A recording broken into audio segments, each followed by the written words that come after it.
Welcome to The Explainer. Today, we're diving into something truly incredible. We're looking at a stunning documentary project called The Last Bangle Maker of Firozabad. But we're not just going to sit back and watch. No, we are stepping right onto the workshop floor. I want you to experience this explainer through the eyes of an apprentice. Imagine you're standing right there, eager to learn these intensely intricate technical skills from a 78-year-old master artisan. So let's just get right into it and see exactly what it takes to build a centuries-old craft from the absolute ground up. So you got to ask yourself, how do you master a craft that takes 60 years to perfect? It's kind of a staggering thought, right? Walking into this environment, the technical gap you're facing is just immense. You're not just learning to make a simple piece of jewelry. You are literally trying to absorb centuries of traditional glass bangle making. The dedication you need to master this highly volatile material is absolute. Every single movement, every technique we're going to explore today, it's basically a high-wire act of precision. And, what does this grueling daily cycle actually look like? Well, it begins long before dawn with the absolutely critical task of lighting the traditional furnace. Then, by midday, the intense technical work of shaping and carefully cooling that glowing glass hits its absolute peak.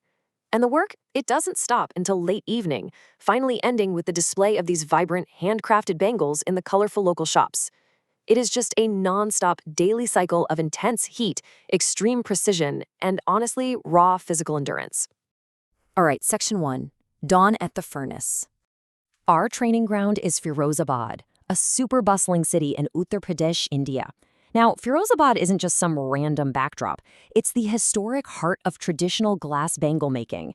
Its narrow market lanes and packed bazaars are completely tied to the heat and the glass that we are attempting to master. The city's entire cultural and economic identity forged right here in these very furnaces. Before the rest of the city even wakes up, you're standing in the workshop, and man, the heat hits you instantly. The documentary captures this with stunning cinematography. Sparks flying in slow motion, and this deeply intimidating, warm glow radiating from the open flames. It's a profound and honestly almost overwhelming environment to learn in. 60. The master we're learning from is 78 years old, and he has over 6 decades of hands-on experience. Just think about the technical gap we have to bridge as learners here.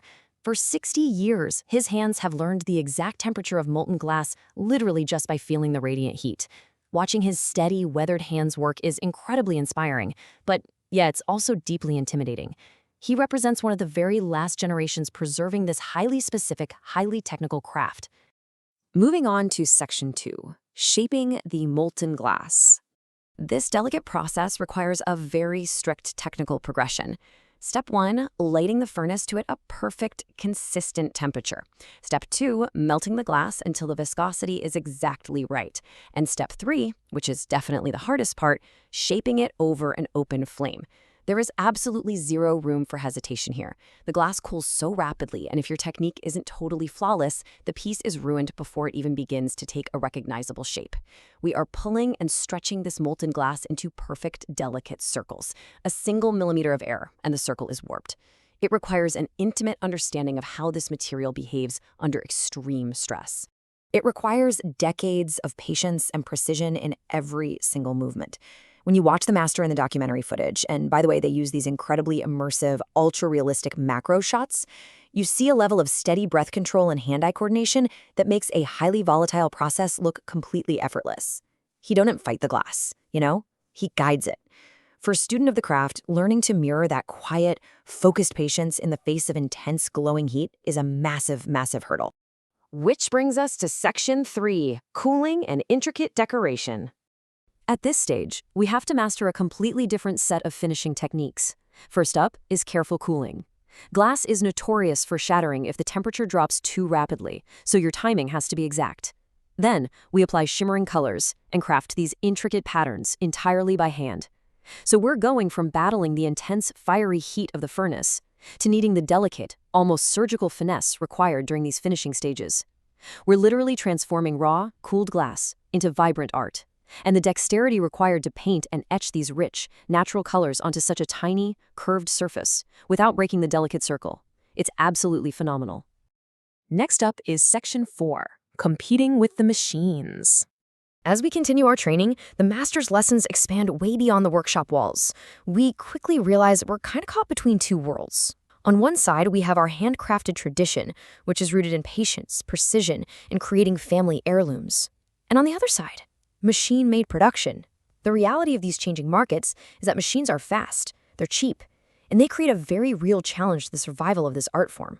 We become acutely aware that the meticulous, traditional techniques we are spending hours upon hours perfecting are competing directly with automated speed and efficiency. So we aren't just learning how to make bangles anymore, we're actually learning how to survive. But despite all that, the master provides a really compelling reason for why we have to persist. These are treasured family heirlooms passed down through generations through some deeply emotional interviews captured in the source material. The master shares his memories of a time when these handcrafted pieces were the absolute centerpiece of every festival. Families would crowd into the colorful shops, specifically picking out these exact bangles for weddings. He imparts to us that we aren't just competing on price here, we are preserving a cultural touchstone that machines simply cannot replicate. And finally, Section 5, Shaping Moments Forever. By now, the intense heat of the furnace has faded, and it's been replaced by the warm, natural lighting of the evening. There's this profound sense of accomplishment watching the master take the day's final, sparkling bangle and just gently place it onto the display shelf. It's a quiet, authentic moment that really ties all those long hours of technical struggle and precision together into a beautiful final product. And the master powerfully notes this, saying, "People think I shaped glass. But all my life, I shape the moments people celebrate forever." As we wrap up this explainer, I think that is your true takeaway. Mastering these intense technical skills, the heat, the stretching, the painting, is ultimately about preserving cultural memories. It's about ensuring that those smiles at weddings and the joy at festivals carry the actual spark of the artisan's fire. So I'm going to leave you with this question to think about. In a world increasingly dominated by the speed of machines, what other invaluable human skills are we at risk of losing if we don't take the time to step up and become apprentices ourselves?